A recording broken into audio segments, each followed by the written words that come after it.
जेवणात खमंग चटणी असली की पोटभर जेवण जेवल्याचा आनंद होतो. त्यामुळे अगदी पटकन तयार करता येण्यासारखी कैरीची चटणी आज आपण प्रज्ञाच इझी कुक मराठीमध्ये तयार करणार आहोत.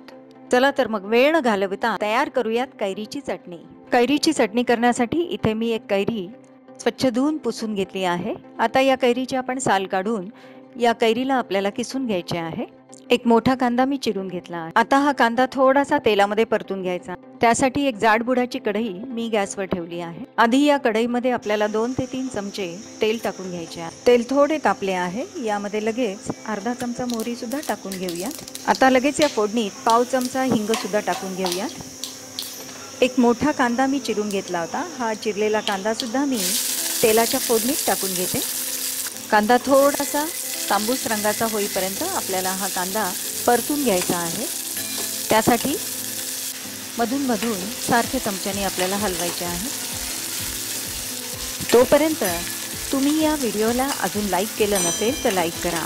तसेच या चॅनलला अजून सबस्क्राईब केलं नसेल तर नक्कीच सबस्क्राईब करा. त्याचप्रमाणे बेल आयकॉनवर क्लिक करा म्हणजे माझ्या नवीन नवीन रेसिपीज आधी तुम्हाला बघायला मिळतील. बघा कांद्याला थोडा तांबूस रंग आला आहे. आता गॅस बंद करून घेऊया. परतलेला कांदा थोडा थंड झाला की आपण या किसलेल्या कैरीमध्ये मिसळून घेऊया.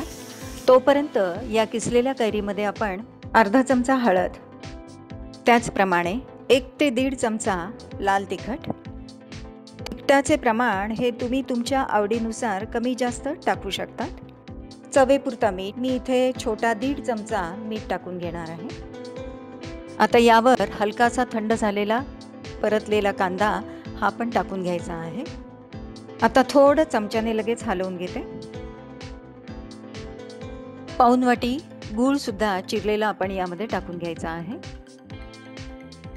त्यामुळे काहीशी आंबट गोड अशी ही कैरीची चटणी तयार होते. यालाच कांदा घालून केलेला कैरीचा तक्कू असं पण म्हणतात.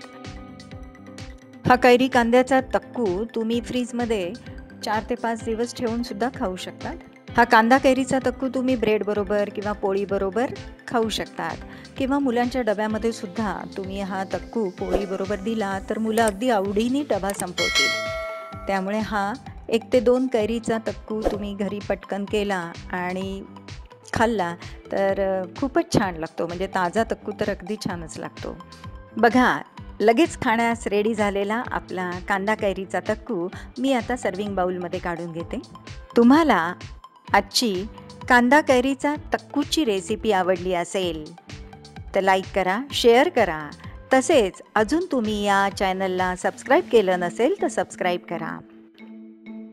त्याचप्रमाणे आजची रेसिपी कशी वाटली हे कमेंट बॉक्समध्ये कळवायला विसरू नका. पुन्हा भेटूयात अशाच एका नवीन रेसिपी बरोबर. तोपर्यंत भरपूर खा आणि मजेत रहा.